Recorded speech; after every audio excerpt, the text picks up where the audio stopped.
मेरे बच्चे, मैं और तुम्हारे पिता भोलेनाथ तुम्हारी सभी पीछे की गलतियों को माफ़ करने आए हैं और तुम्हें एक से बढ़कर एक ऐसी खुशी प्राप्त होगी जिसके बारे में हम तुम्हें पूर्ण रूप से बताना चाहते हैं। और कौन कौन सी वो गलतियाँ जो तुमसे हो चुकी हैं, उनको हम किस कारण माफ़ कर रहे हैं, वो भी हम तुम्हें बताएंगे। क्योंकि मेरा और तुम्हारे पिता भोलेनाथ का अलग अलग कारण है कि हमने तुम्हें माफ़ किया और हम दोनों ही तुम्हें एक अलग अलग खुशी प्रदान करेंगे और वो खुशी एक से बढ़कर एक होगी। इसलिए तुम हमारी बातों को बहुत ही ज़्यादा ध्यान से सुनना, क्योंकि यदि तुम ध्यान से नहीं सुन पाए तो तुम्हें पूर्ण रूप से समझ में नहीं आएगा कि वो कौन सा कारण है जिस वजह से हमने तुम्हें माफ़ किया और वो कौन सी खुशी है जो हम तुम्हें देने वाले हैं। मेरे बच्चे, मैं तुम्हारा पिता भोलेनाथ तुम्हें बताना चाहता हूँ कि मैं तुम्हारे एक कार्य से अत्यंत प्रसन्न हूँ और यही कारण है कि पीछे की जो कुछ गलतियाँ तुमसे हो चुकी हैं, मैं उन्हें माफ़ कर रहा हूँ और तुम्हें तुम्हारे जीवन में एक ऐसी खुशी प्रदान करने वाला हूँ जिसका तुम अंदाज़ा भी नहीं लगा सकते। लेकिन उससे पहले मैं तुमसे कुछ कहना चाहता हूँ और कुछ ऐसी बातें हैं जो मैं तुम्हें बताना चाहता हूँ। उन बातों को तुम ज़रूर सुनना, क्योंकि तुम्हारे द्वारा सुनी गई बातें तुम्हें तुम्हारे जीवन में बहुत ही ज़्यादा काम आने वाली हैं। बच्चा जब सबसे ज़्यादा छोटा होता है तो वह एक ऐसी गलती करता है जिसके बारे में उसे ज्ञात नहीं होता और उस गलती के लिए उसके माता पिता उसे क्षमा कर देते हैं। मैं भी उसे क्षमा कर देता हूँ, क्योंकि उसका कारण यह होता है कि उसे उस गलती के बारे में पता नहीं होता और वो जो कर रहा होता है उसके हाथों से हो रही गलती से वह अनजान रहता है।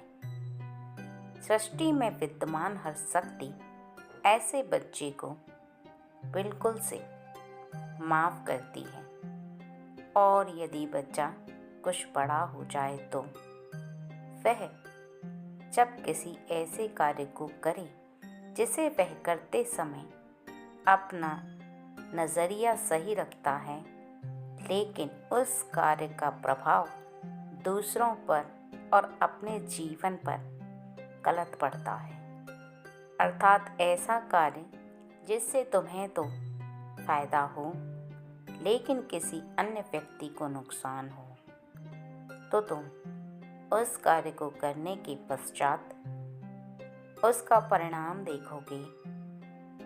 उसके पश्चात ही तुम्हें पता चलेगा कि जो तुमने किया है वो गलत हो गया, अर्थात तुमसे एक ऐसी गलती हो गई जो तुम्हें नहीं करनी चाहिए थी और फिर किया गया कार्य और निकला हुआ समय तुम्हारे हाथों में वापस नहीं आता।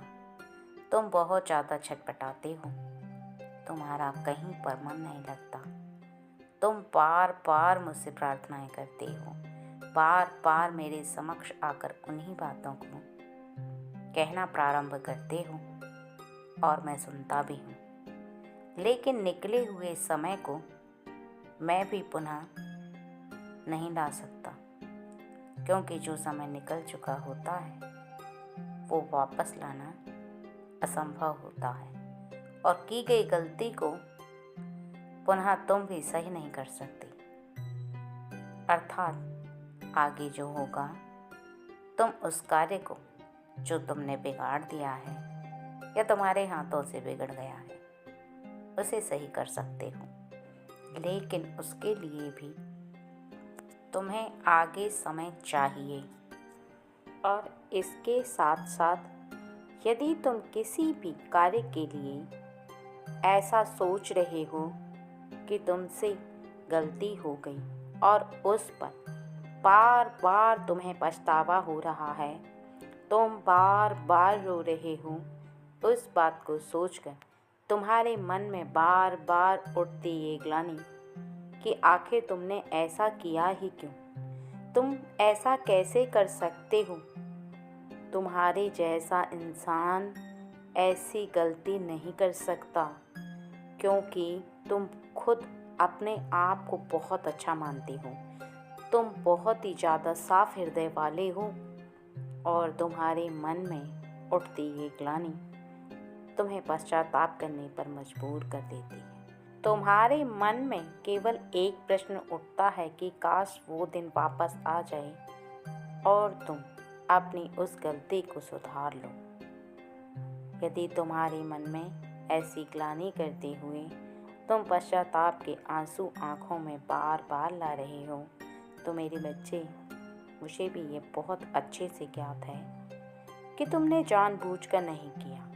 जो हुआ वो अनजाने में हो गया।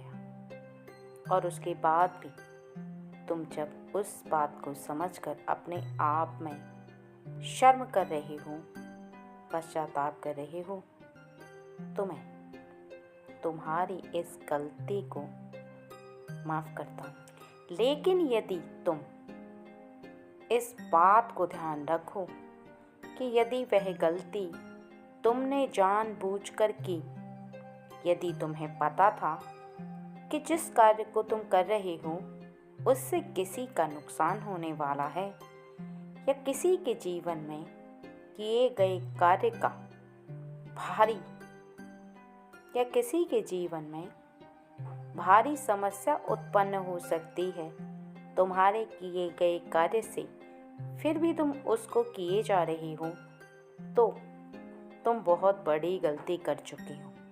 और ऐसी गलती का यदि तुम पश्चाताप भी करोगे तो तुम्हें माफ़ी नहीं मिल पाएगी, क्योंकि जो गलती तुमने जानबूझकर की है उसमें तुम्हारी साजिश छिपी हुई थी और तुम्हें पूर्ण ज्ञात होने के पश्चात भी उस गलती को किया, तो वह गलती माफ़ी के योग्य नहीं होती है। क्योंकि इंसान अपनी गलती को जब जानबूझकर करता है, उसे पूर्ण ज्ञात होता है, तो वही असली गलती कहलाती है और ऐसी गलतियाँ माफ़ी के योग्य नहीं होती। इसलिए इस बात को अच्छे से समझो और तुम जानो कि यदि ऐसी गलती तुमने की ही नहीं, क्योंकि तुमसे जो गलती हुई वो अनजाने में हुई, तुमने जानबूझकर कुछ नहीं किया। और उसके बाद जब तुम्हारे हृदय को ऐसा आभास हुआ कि तुमसे कुछ गलत हो गया है, तो तुम मुझसे माफ़ी मांगने लगे। और जब भी तुम्हारे हृदय में यह बात उत्पन्न होती है कि तुमसे एक गलती हो गई है, तुम बार बार मेरे समक्ष आकर मुझसे प्रार्थनाएं करते हो। इसलिए मैं तुम्हारी उस गलती को माफ़ कर रहा हूँ और तुम्हारे जीवन में तुम्हें एक खुशी प्रदान कर रहा हूँ। वो खुशी हर खुशी से बढ़कर है जो मैं तुम्हें दूँगा।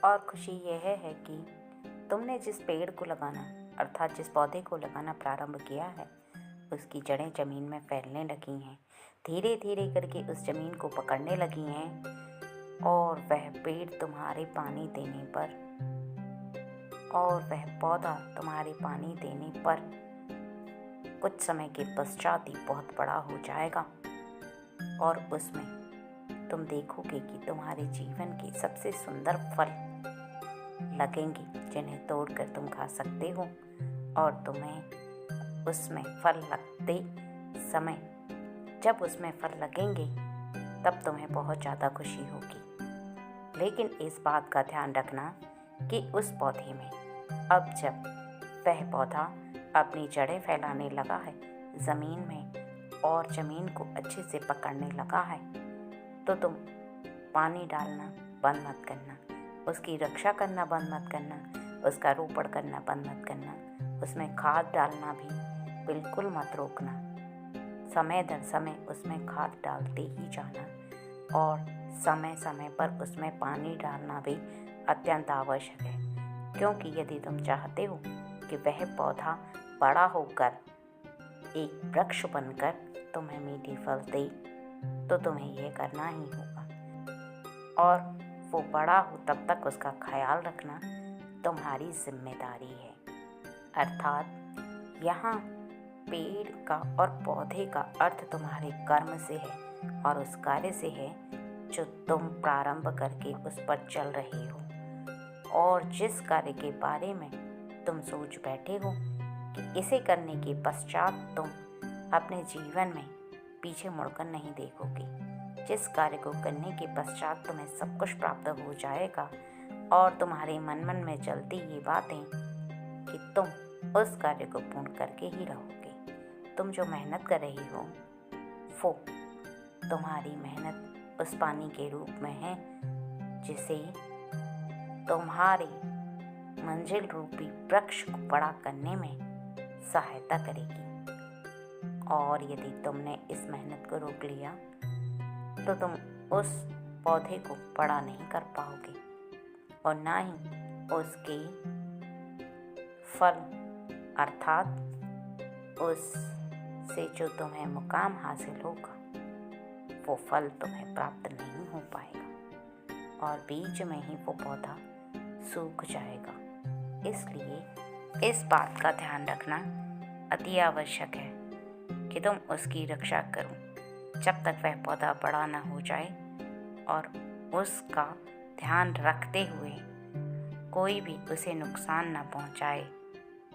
इस बात का भी तुम्हें खास ख्याल रखना है क्योंकि जिस प्रकार से प्रकृति में उत्पन्न पौधा धूप को झेलता है, तेज हवा को झेलता है, ठंड को झेलता है, सभी प्रकार के मौसम को झेलते हुए बड़ा होता है, तब जाकर उसमें कहीं फल लगते हैं। उसी प्रकार से तुम्हारे जीवन में भी है। जब तुम किसी कार्य को प्रारंभ करते हो तो उसके सामने बहुत ज़्यादा परेशानियां आती हैं और समस्याएं खड़ी हो जाती हैं जिनको झेलकर तुम्हें आगे बढ़ना पड़ता है और उस मुकाम को हासिल करना पड़ता है जिसको तुम हासिल करना चाहते हो। उससे पहले यदि तुमने अपने हाथों को रोक लिया तो निश्चित ही तुम बहुत बड़ी गलती करोगे। इसलिए कभी भी अपने हाथों को रोकने की ना तो कोशिश करना, ना इस बात का विचार करना कि तुम रुक जाओ, क्योंकि यह पौधा अर्थात तुम्हारा कर्म ही तुम्हें वहाँ तक पहुँचाएगा जहाँ तक तुम जाना चाहते हो। इंसान को कभी भी इस बात को नहीं भूलना चाहिए कि वो जिस कार्य को करना चाहता है उसे पूर्ण होने से पहले यदि वह थकने लगता है, अविश्वास उत्पन्न करता है या रुकना प्रारंभ कर देता है तो वह उस मंजिल को प्राप्त नहीं कर सकता जिसे वह प्राप्त करना चाहता है।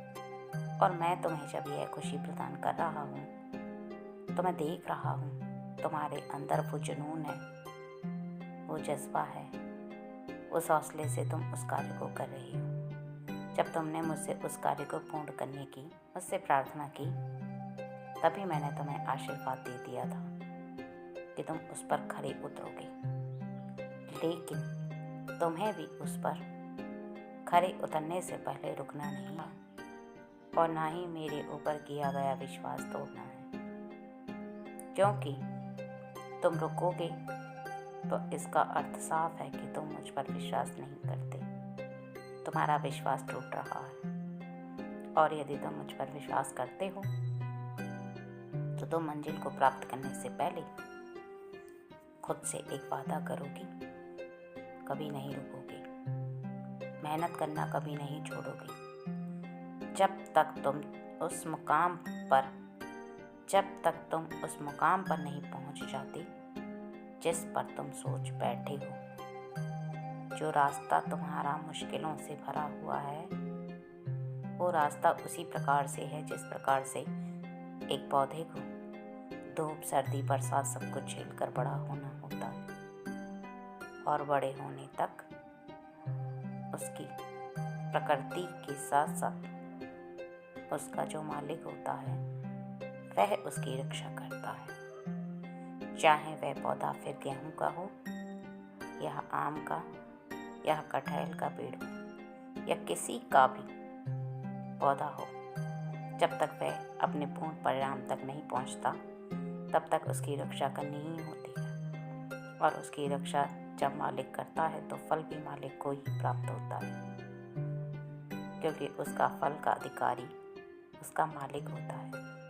उसी प्रकार से तुम अपने कर्मों के मालिक स्वयं हो और उससे प्राप्त होने वाला फल का अधिकार तुम्हें है केवल प्राप्त करने का।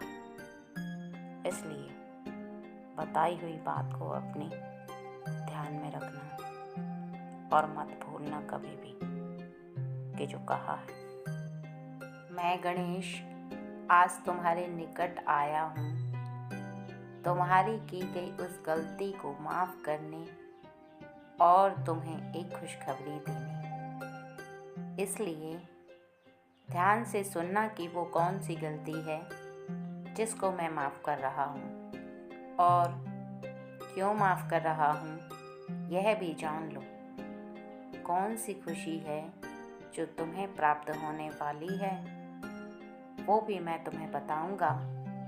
लेकिन सबसे पहले तुम इस बात को जानो कि तुम्हारी ऐसी कौन सी गलती जो मैंने माफ़ की उसका क्या कारण है गलती को माफ़ करने का, और तुम्हारी कौन सी ऐसी गलती तुमने की जिसको माफ़ करने पर मैं विवश हो गया हूँ। क्योंकि विवश तुमने स्वयं मुझे किया है। बार बार तुम्हारा मेरे समक्ष आकर उदास हो जाना और तुम्हारा रोना मुझसे अब देखा नहीं जा रहा, क्योंकि जीवन में तो हर बच्चा गलती करता है, क्योंकि हर इंसान से कुछ ना कुछ गलती हो जाती है, कभी अनजाने में, कभी जानबूझकर। लेकिन जब इंसान बहुत ज़्यादा रोता है और मेरे करीब आकर पश्चाताप करता है तो मैं बर्दाश्त नहीं कर सकता, क्योंकि मुझसे बर्दाश्त होता ही नहीं है। मेरा हृदय बहुत ज़्यादा कोमल है अपने बच्चे के लिए, जिस प्रकार मेरे लिए मेरे माता पिता का हृदय बहुत कोमल है, उसी प्रकार मेरा हृदय भी तुम्हारे लिए बहुत ज़्यादा कोमल है।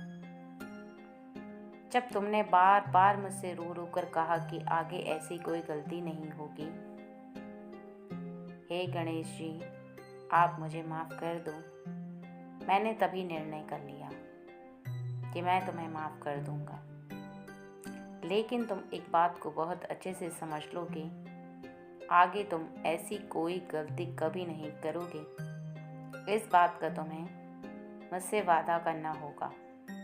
मुझसे वादा करो कि तुम ऐसा कभी कोई कार्य नहीं करोगे कि जिससे तुम्हें मेरे क्रोध का सामना करना पड़े, और तुम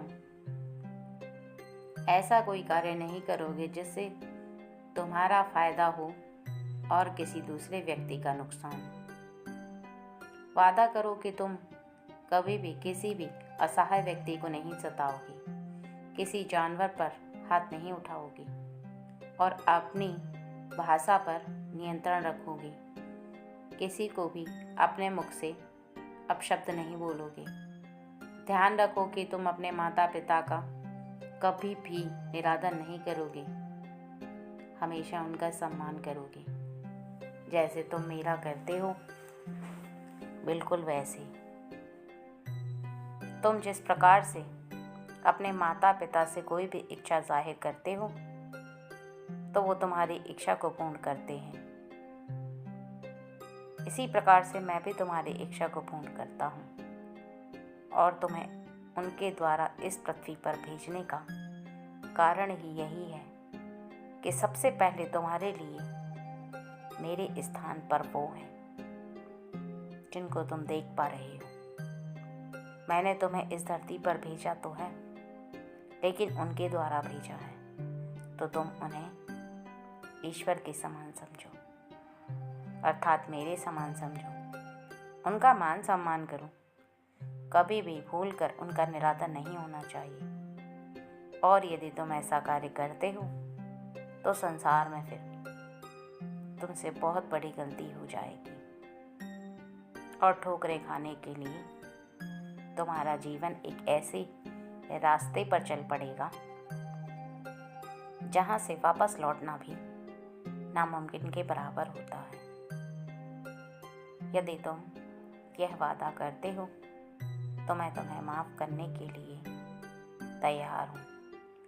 तैयार हूँ तुम्हें वो खुशी देने के लिए जिस खुशी को प्राप्त करना हर व्यक्ति चाहता है। हर व्यक्ति को लालसा लगी रहती है कि बस यह एक चीज़ मुझे प्राप्त हो जाए तो मैं संसार का सबसे बड़ा इंसान बनकर दिखाऊं, और वह है बुद्धि। क्योंकि बुद्धि के बल पर हर व्यक्ति जीत सकता है और बुद्धि के बल पर धन को कमा सकता है और इस संसार पर राज कर सकता है, और वही मैं तुम्हें दूंगा। लेकिन तुम्हारे वादे को तुम्हें पूर्ण रूप से निभाना होगा कि तुम अपनी बुद्धि का कभी भी गलत इस्तेमाल नहीं करोगे, कभी भी अपनी बुद्धि के बल पर किसी को छलोगे नहीं। छलावा तुम अपने आप से कोसों दूर रखोगे। तुम करोगे खुद का फायदा तो लोगों की भी मदद करोगे। अपने जीवन को संवारने के लिए और अपने जीवन में जो कमियां हैं उनको दूर करने के लिए तुम अपनी बुद्धि का पूर्ण इस्तेमाल करोगे। लेकिन तुम कभी भी किसी का ना तो निरादर करना और ना ही किसी को धोखा देने का प्रयास करना। हमेशा इस बात को ध्यान रखना कि तुम्हारे हृदय के अंदर बहुत ज़्यादा ज़रूरी है तुम्हें इस बात का स्मरण रखना कि इस संसार में, इस प्रकृति में किसी भी व्यक्ति का उस कार्य को पूर्ण करने का तभी बल लग पाता है जब किसी व्यक्ति के पास बुद्धि होती है। और यदि किसी व्यक्ति के पास बुद्धि ना हो तो वह अपना पूर्ण बल लगा भी ले तो किसी भी कार्य को पूर्ण नहीं कर सकता, और ना ही वह इस संसार में सबसे आगे जा सकता है। आगे जाने के लिए भी उसे बुद्धि का प्रयोग करना पड़ता है और विजय प्राप्त करने के लिए भी बुद्धि का प्रयोग किया जाता है। तभी वह व्यक्ति अपनी मनचाही मंजिल को पा सकता है। इस बात को कभी भी मत भूलना कि मैं तुम्हें खुशी दे तो रहा हूँ, बुद्धि भी दूंगा, लेकिन तुम्हारा स्वभाव तुम्हें नम्र रखना होगा। किसी के साथ भी तुम अहंकार से बात करने का प्रयास मत करना। अपने साधारण से मन से सबसे ऐसा दिखना चाहिए कि तुम एक साधारण व्यक्ति हो, तुम्हें किसी भी बात का घमंड नहीं है। अपने जीवन को सुधारने के लिए और संवारने के लिए तुम बुद्धि का प्रयोग करो तो अच्छी बात है, लेकिन किसी का नुकसान करने या किसी को घमंड दिखाने की आवश्यकता नहीं। और ना ही तुम अपनी बुद्धि का गलत इस्तेमाल करोगे। जीवन में ये बुद्धि उसी तरह से आंधी और हवा का काम करती है कि जीवन में इंसान को यदि हवा प्राप्त ना हो तो वो सांस कैसे लेगा, और यदि आंधी आ जाए तो उसकी सांस घुटने लगती है। इसी प्रकार से तुम अपनी बुद्धि का सही प्रयोग करोगे तो तुम्हारा जीवन संवरेगा और गलत इस्तेमाल करोगे तो तुम एक ऐसे दलदल में चले जाओगे जहाँ से निकलना बहुत मुश्किल है। क्योंकि यदि किसी भी व्यक्ति के अंदर अहंकार की भावना विद्यमान होना प्रारंभ हो जाती है तो फिर यह भावना व्यक्ति चाहकर भी नहीं मिटा सकता और ना ही इस भावना को रोक सकता है। क्योंकि कुछ आदतें ऐसी होती हैं जिनको यदि व्यक्ति अपने अंदर विद्यमान कर ले तो फिर उन आदतों को छोड़ना नामुमकिन के बराबर हो जाता है। व्यक्ति चाहता तो है कि उन आदतों को छोड़ दे, लेकिन आदतें व्यक्ति के अंदर इस प्रकार से विद्यमान होती हैं कि व्यक्ति चाहे न चाहे वो उन आदतों को छोड़ नहीं पाता, उन बातों को भूल नहीं पाता, बार बार उन्हीं कार्यों को करता है। अर्थात उसे अभिमान होता है तो वो छोटी छोटी चीज़ों को प्राप्त करने के पश्चात अभिमान करना प्रारंभ कर देता है। थोड़ा सा कुछ प्राप्त करता है तो उसे अभिमान होता है, अपने आप को बहुत बड़ा समझने लगता है, लोगों को छोटा समझने लगता है। ये उसके मन के अंदर फर्क आना ही उसे नीचे गिराता चला जाता है, क्योंकि वो इंसान को इंसान नहीं समझता। वो खुद को समझता है शक्तिशाली, खुद को समझता है बहुत बड़ा, और यहीं पर इंसान सबसे बड़ी ठोकर खाना प्रारंभ कर देता है।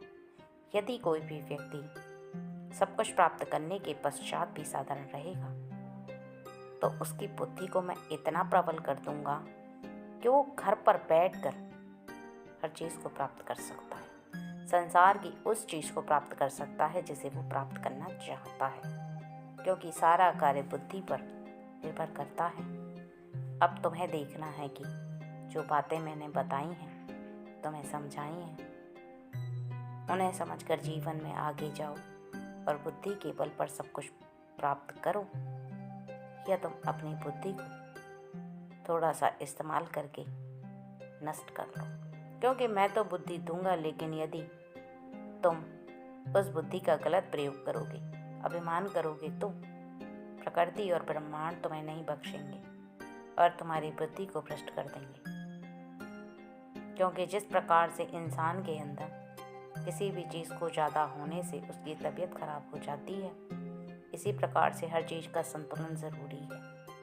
और अपने जीवन में तुम हर चीज़ को संतुलन करके चलो, जिससे तुम्हारा जीवन पूरा संतुलित रहे और आगे मार्ग में तुम कभी भी ठोकर ना खाओ, अपने जीवन को संवार पाओ और बहुत आगे तक जाओ। मेरे बच्चे, मैं तुमसे बहुत प्रेम करता हूँ और इस बात को समझ लो कि उन्नति का वो हर मार्ग जो तुम्हें उन्नति दर उन्नति प्राप्त कराए और उस हर खुशी को तुम्हें प्राप्त कराए, वो बातें मैं तुम्हें बताना इसलिए ज़रूरी समझता हूँ क्योंकि मैं नहीं चाहता कि तुम एक बार उन्नति कर लो तो वापस आकर गिर जाओ, बल्कि मैं चाहता हूँ कि तुम उन्नति करते रहो, हमेशा उन्नति करो।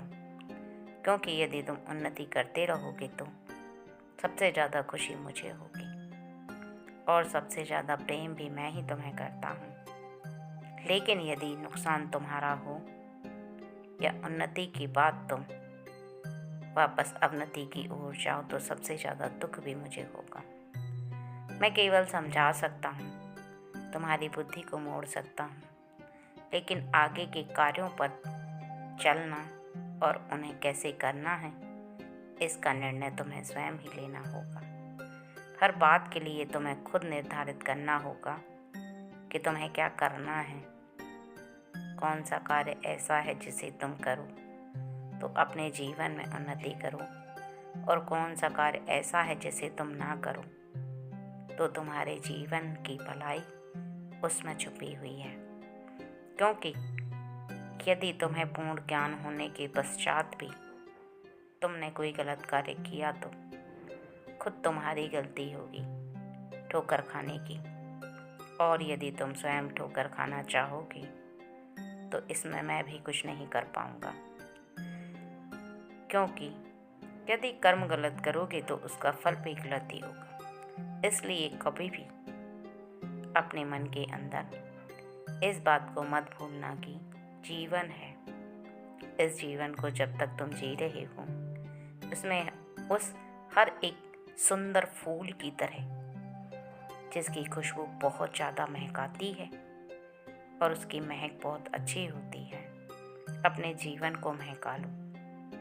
अर्थात उन अच्छे कर्मों को बटोर लो जिससे तुम्हारे जीवन में तुमसे हर कोई प्रेम करे और तुम्हारे लिए, तुम्हारे पेट पीछे भी तुम्हारी तारीफ करे और यह कहे कि वह व्यक्ति बहुत अच्छा है। क्योंकि अच्छे कार्यों को करने के लिए बहुत ज़्यादा धैर्य रखना पड़ता है। एक एक फूल को चुनने के लिए बहुत मेहनत करनी पड़ती है। और यदि जीवन में तुम अपने कर्मों को सही रखते हो तो तुम इतना समझ लो कि तुम्हारा जीवन महकते हुए फूलों की तरह होगा, जिसमें केवल खुशियाँ ही खुशियाँ होंगी। गम का नाम नहीं होगा। लेकिन ये तुम्हें तय करना है कि तुम्हें क्या चाहिए। तुम्हारी आकर्षण शक्ति, तुम किसे अपनी ओर आकर्षण कर रहे हो। इस बात का हमेशा स्मरण रखो कि जिस चीज़ को तुम अपनी ओर आकर्षित करते जाओगे वैसे ही बन जाओगे। अर्थात सबसे प्रेम करोगे तो प्रेम प्राप्त होगा और घमंड करोगे तो दूसरे भी तुमसे उसी तरह का भाव रखेंगे। और यदि तुम बुद्धि का प्रयोग करके संसार के हर व्यक्ति की सहायता करोगे और अपने जीवन को संवारने में समय को व्यतीत करोगे तो तुम्हारा जीवन खुशहाली की जीती जागती मिसाल बन जाएगा। सदा खुश रहो मेरे बच्चे।